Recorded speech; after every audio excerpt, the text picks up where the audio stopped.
আমি রাতে আর ঘুমাবো না। আমি রাতে ঘুমাতেই চাই না। ঘুমাইলেই বিনোদন মিস হয়ে যায়, সো আমি আর ঘুমাবো না। রাতে ঘুমাইলেই বিনোদন মিস হয়ে যায়।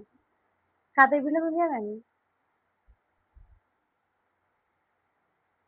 মামুন আর লায়লার বিনোদন মিস হয়ে যায়। কি আজব ভাই! আমরা কি বিচারক নাকি? ফেসবুকে আসলেই দেখে ও বিচার দেয়, ও বিচার দেয়। আমরা কি বিচার করবো? বুঝলাম না। আমি শুট মানে যদি দেরি করে ঘুমাই, আমার ইনডোরের শুটগুলো, বিজনেসের শুটগুলো আমি রাতেই করি। তো রাতে করে রাখি, দেখা যায় ওটা ২ দিন যাবত আমি আপলোড করি। তো গত কিছুদিন আগেও সেম কাহিনী হইছে। শুট করে ঘুমাতে যাবো, তখনই যেয়ে দেখি যে ঘুম থেকে উঠেই দেখি যে বিনোদন মিস করে ফেলছি। সো আজকেও সেম শুট করেছি, ফ্রেশ-ট্রেশ হয়ে ঘুমাতে যাবো। এসে দেখি খুব বড় একটা বিনোদন মিস করে ফেলছি। সো চিন্তা করছি আমি আর ঘুমাবোই না। এই যে ভাই, এরা কার কাছে এসে বিচার দেয়?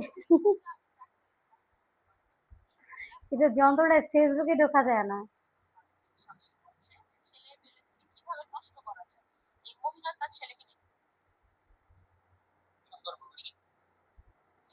ভাই, ঘরে বিচার করতে না পারলেও কিন্তু ফেসবুকে আমরা খুব বড় বিচারক। সো বুঝতে হবে আমরা কি। এগুলো যন্ত্রণায় সারাক্ষণ ফেসবুকে স্ক্রল করলে এগুলো আসে। এ এ আর জন্য কি দেখলাম, এই যে